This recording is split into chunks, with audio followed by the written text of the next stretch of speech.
ভাইরা আমার, বন্ধুরা আমার, দোস্তরা আমার রে, ওই যে আসামে এনআরসি শুরু হলো 19 সালে, ধর ধর ধর ধর ধর ধর, আর বাংলাদেশে বার করে দে গুনে গুনে গুনে গুনে গুনে 47 লক্ষ মানুষ এনআরসির খাতায় নাম বাদ গেল। 47 লক্ষ মানুষের নামকে আবার খাতাপত্র জমা দিয়ে টিকলো 22 লক্ষ। 22 লক্ষর পরে খোঁজাখুঁজি করে দেখলো টিকে গেল 11 লক্ষ।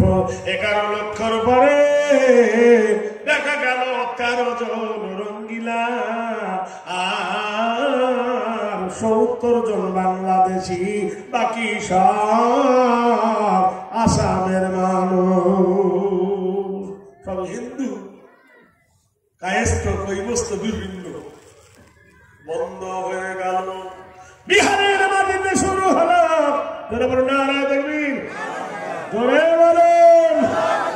122 জন মুসলমান ছাড়া সমিতে এশার নামাজ হয়ে গেছে। নবী নামাজ হয়ে যাবার পরে মা আয়েশার ঘরে গেলেন।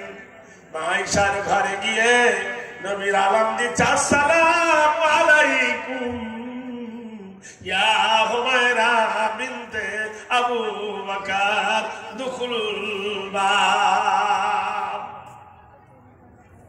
নবী দরজার গেটে গিয়ে ডাকতেছে, আবু বকরের বিটি হুমায়রা, ও আবু বকরের কন্যা হুমায়রা, আল্লাহর রহমত তোমার উপর বর্ষণ হোক। আপনাদের বিবিদের আপনারা সালাম দেন? 3 চিল্লার আমি সাহেব তবু দেন না? আপনার বিবি দেয়? মস্তুরাত জামাতে যায় তবু দেয় না? বিবিরা জামাতে যাচ্ছে, মেয়েরা যায় কিনা? কেমন শিক্ষা আমরা দিচ্ছি!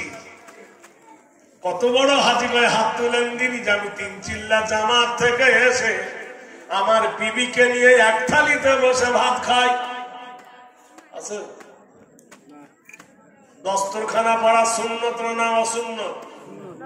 জোরে বলুন। স্বামী স্ত্রী যদি দস্তরখানা পেতে এক থালিতে বসে যদি খানা খায়, মহব্বত বাড়বে না কমবে? বলেছেন কোনদিন? কথা কেন বলে না? আর মানে আলহামদুলিল্লাহ 2-1 জন করেছে, লজ্জা লাগে জি। কি লাগে? কি লাগে? বিশ্বাস করেন, বিশ্বনবীর আদর্শ দেখো। আল্লাহর নবী এশার নামাজের পরে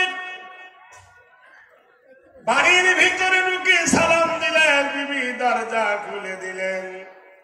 নবীজি ঘরের ভিতর ঢুকে দরজা লাগিয়ে দিলেন। হুজরাত দরজা লাগিয়ে দিয়ে আকাশের দিকে মুখ করে নবী বলেন, হুয়াল্লাযী ফিস সামাই ইলাহুন ওয়া ফিল আরদি ইলাহুন ওয়া হুয়াল হাকীমুল আলীম। ও আকাশের মালিক, ও জমিনের মালিক আল্লাহ, আমি দরজার ওই পারে ছিলাম তোমার নবী, দরজার ওই পারে ছিলাম তোমার হাবিব, আমি এখন দরজার ভিতরে এসেছি, এখন তোমার কাছে ছুটি চাইছি। আমি এখন আর নবী নাই, নবী নাই, আমি এখন আদর্শবান স্বামী। দরজার ওপারে কি ছিলাম? নবী। দরজার ভিতরে কি আছি? বিবির কাছে আমি এসেছি কি সেজে? স্বামী সেজে। আম্মা জান আয়েশা বলেন, প্রচন্ড গরম, গরমের কারণে আমার ঘরে কোনো পাখা নাই, আমি ঘেমে গেছি, গোটাই শরীর দিয়ে দরদর করে ঘাম বার হচ্ছে, গোটাই মুখে আমার পসিনা ঘাম।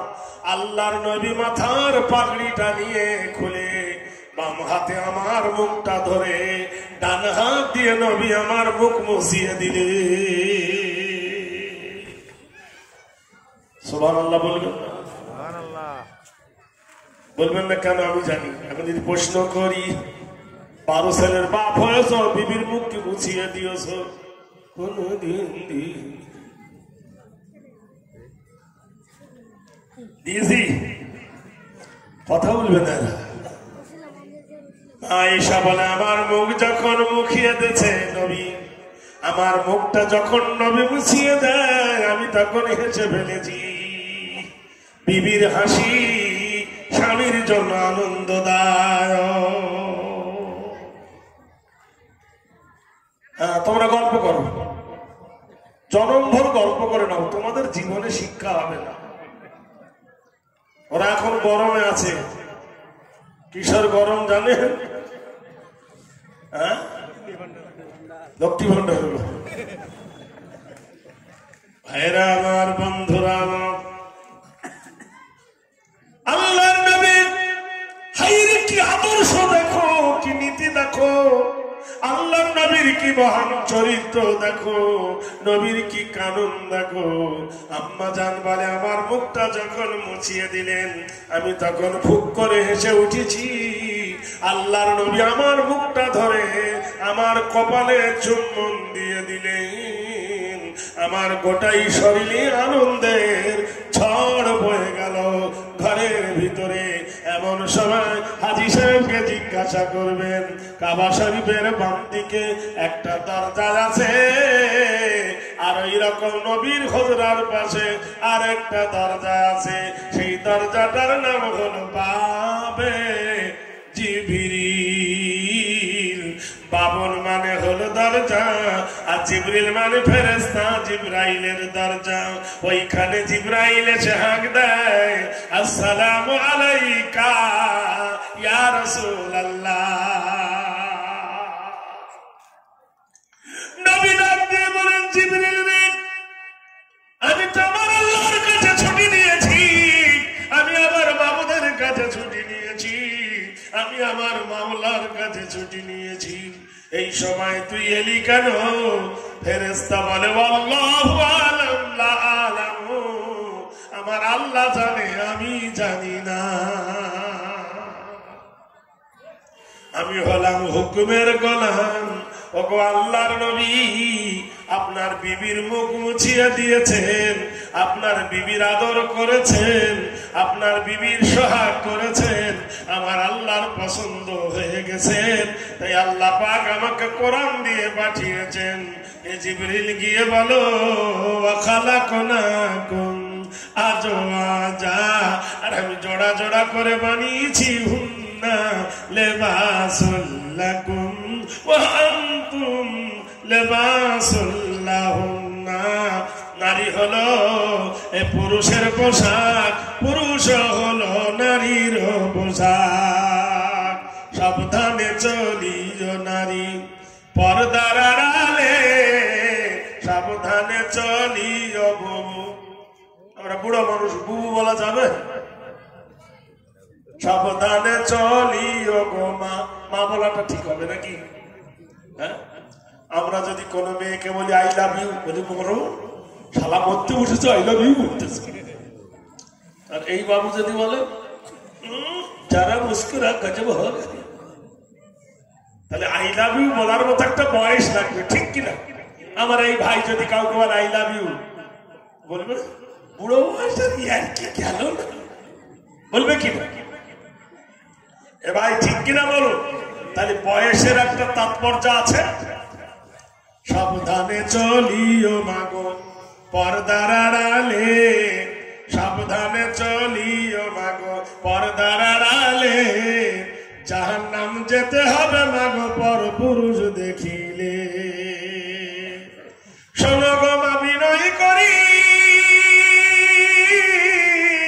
কেউ যেন না পর্দা ছাড়ি, পর্দা ছেড়ে গেলে মাগো শয়তানের দলে, সাবধানে চলিও মাগো পর্দার আড়ালে।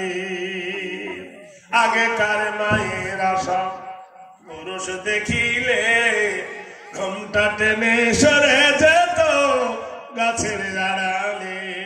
এখনকার কলির মেয়ে পুরুষ দেখে কার